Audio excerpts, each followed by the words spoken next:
Friends, अंदरिकी नमस्कार। तर मित्रांनो, कशा आहात तुम्ही सगळे? मित्रांनो, सर्वांना नमस्कार। तर मित्रांनो, आता उन्हाळा लागलेला आहे आणि उन्हाळ्यामध्ये हे बघा गावाकडे वातावरण असं राहते। आणि मित्रांनो, उन्हाळ्याला तेलुगूमध्ये म्हणतात वेसवी कालम, म्हणजे उन्हाळ्याची दिवस किंवा आता जो चालू आहे पानगळ, झाडांना पानगळ लागते त्याला म्हणतात ग्रीष्म ऋतुबुलू। ग्रीष्म ऋतुबुलू म्हणजे आता उन्हाळा चालू आहे। नमस्कार मित्रांनो, आकाश रिअल वर्ल्डमध्ये तुम्हा सर्वांचं स्वागत आहे। तर मित्रांनो, आज मी तुम्हाला शिकवणार आहे की उन्हाळ्यामध्ये झाडांना पानगळ लागते त्याला तेलुगूमध्ये काय म्हणतात आणि तेलुगूमध्ये त्याला कसं बोलायचं। तर मित्रांनो, जर तुम्हाला व्हिडिओ जर आवडला तर नक्कीच व्हिडिओला लाईक करा। आणि बघा मित्रांनो, तिकडे तिकडे झाडांची पानं गळून पडलेली आहेत आणि याला तेलुगूमध्ये काय म्हणायचं हे तुम्हाला मी शिकवणार।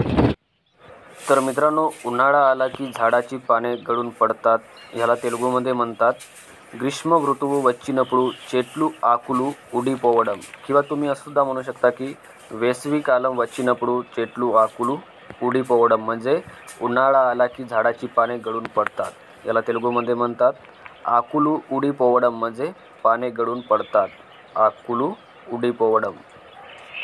आणि मित्रांनो, झाडाची पाने झडणे याला तेलुगूमध्ये म्हणतात చెట్టు ఆకులు రాలిపోవడం।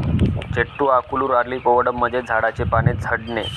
आणि मित्रांनो, तुम्हाला जर असं म्हणायचं असणार की झाडाची पाने सुकले, याला तेलुगूमध्ये म्हणतात చెట్టు ఆకులు ఎండిపోవడం, म्हणजे झाडाची पाने सुकणे।